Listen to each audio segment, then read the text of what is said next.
When you are on fire, don't brag that you can pray for 4 hours. When you are on fire, don't brag the way your body is shaped when you are praying. That does not profit you. That is childishness. How many 40-year-old ministers or 50-year-old Christians do you see praying like this? It happens once in a while depending on where you have entered. Because every realm you enter in the spirit has an impact on you. There's a realm you enter, you start laughing. You can't control it no matter what you do. But you can't laugh every day you are praying. There's a realm you enter, you start crying. You can't control it. But you can't cry every day you are praying. There's a realm you enter, you start shouting like a madman. But you can't shout every day you are praying. There's a realm you enter, the intensity there will burn you so much that it will squeeze you. But you can't be squeezed every day you are praying. There's a realm you enter, you can't stand, you will run. But you can't be running every day you are praying. So when you find a mature believer, he doesn't hold the posture, he finds the realm.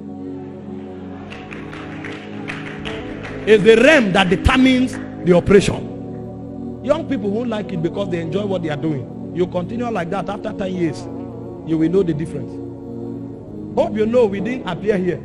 There were people we prayed with and we saw the many caricature they did. Now they are coming to ask, how did you do it? Because when they should learn how it is done, they were wasting their time looking for human applause. Because young people love gymnastics, and so when you are doing it, they say, this is a man, this is the man. So when you are looking for fire or when you have fire, don't pursue things that don't have value. Test your fire to the degree that is able to shift demonic influence. When you come to a place, censor that place and find out what the impact of your presence has there. When you have fire, check the weight that your prayer commands. I will not pray for 6 hours and I don't see a vision. It doesn't engender transformation and it doesn't change anything. That's why many people pray. Brings a deaf person, they become humble. Because their prayer only has weight in time. It doesn't have weight in impact. That's why you go to many houses of prayer. People's destinies are wrecked. The teaching ministries that look weak, they are the ones that make men. Because the prayer oftentimes is corrupt by human emotion. Go and find most of the generals and most of the places where great things are happening. They sit them down and teach them truth. So whatever they are doing it from the place of understanding. I'm not against any of those things. I do. All of them happen to me. And they happen to the people I raise and train. Some of us are the greatest advocates of prayer. But we don't want you to do it wrongly. Because destinies are at stake. Don't do what you enjoy. Do what is right. Because your destiny does not depend on what you enjoy. It depends on what is right. And so when you contact fire, you are able to bring government. Because you can dislodge princes. When you contact fire, your priesthood can create impact. When you contact fire, you have received an inheritance. And over time it will show. When you receive an inheritance in BSU here, a point will come, everybody will know that you are a man of God. And for those of you who are not in ministry, it will affect your results, your academics. It will affect the level of favor on your life. And then when you come out of the university, that thing will make you stand out. It's an inheritance. And you will not only stand out, anybody you make contact with, it will rub off on him. That is the proof that something supernatural is at work in your life. You can't be struggling and I keep making contact with you and it doesn't affect your status in society. You can't be seeking God and I keep making contact with you and it doesn't affect the authority of God on your life. It means what I'm doing is drama. Because when you come around men like David that had fire, 400 broken men can become warriors. Because there is something supernatural there. There is an inheritance that have been received. And finally, when you have fire, you can bring witness. Now, how do you contact fire? Number one, become a sacrifice. Every time a sacrifice is placed on the altar, the fire falls. These are auto mechanisms of the spirit. And this is most important than what we will do here this morning. When you find men that are always on fire, it's because they are living sacrifices. You can contact fire and lose it. But when you become a sacrifice, you are burning all your life. So the secret of being on fire unending is to become a sacrifice. Because God responds to sacrifices by fire. Let me show you a few scriptures. 1 Kings 18 verse 38. Everything that was happening, God was not moved until the sacrifice was placed on the altar. The moment Elijah placed the sacrifice on the altar, the Bible said the fire of God fell and consumed it. God responds to sacrifice, but God's response to sacrifice is in the similitude of fire. The sacrifice is based on the effect of the fall. He has seen that this man is still suffering loss and marriage won't stop it.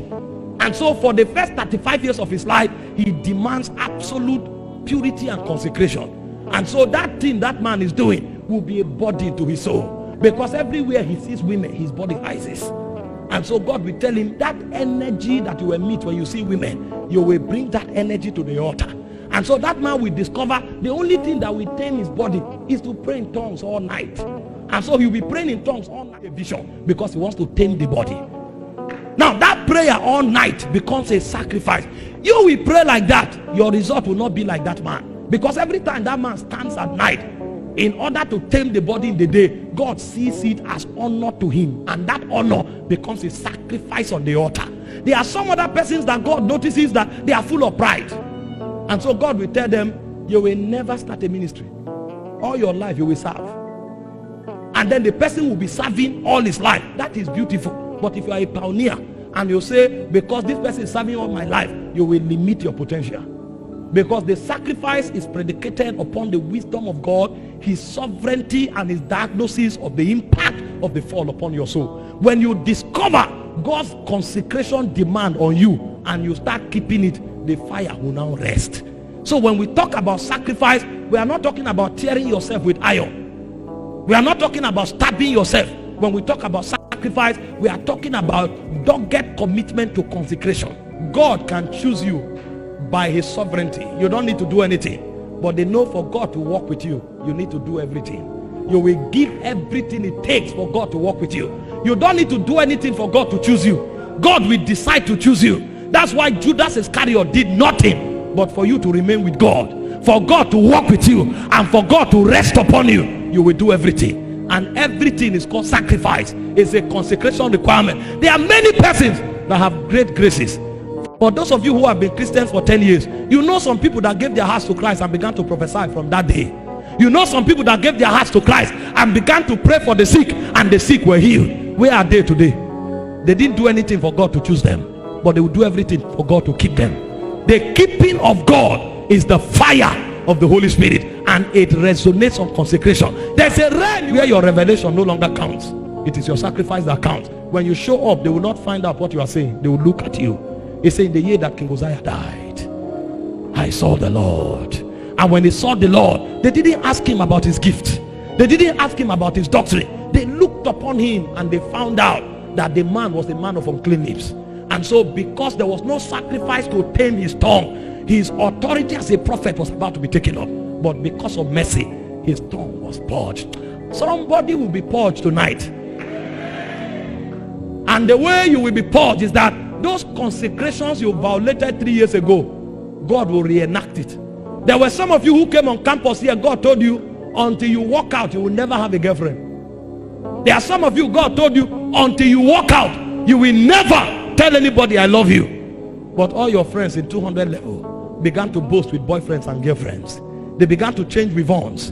They began to fix eyelashes. And when they asked you, when you asked them, they said their boyfriends gave them. You now started feeling lonely. That loneliness will be your sacrifice. And so when you feel lonely, you will present that loneliness to God. And as you present that loneliness to God, when the oracles of God appear, God will see that as a sacrifice and he will rest upon you. There are many of you here, God told you, you will not cheat.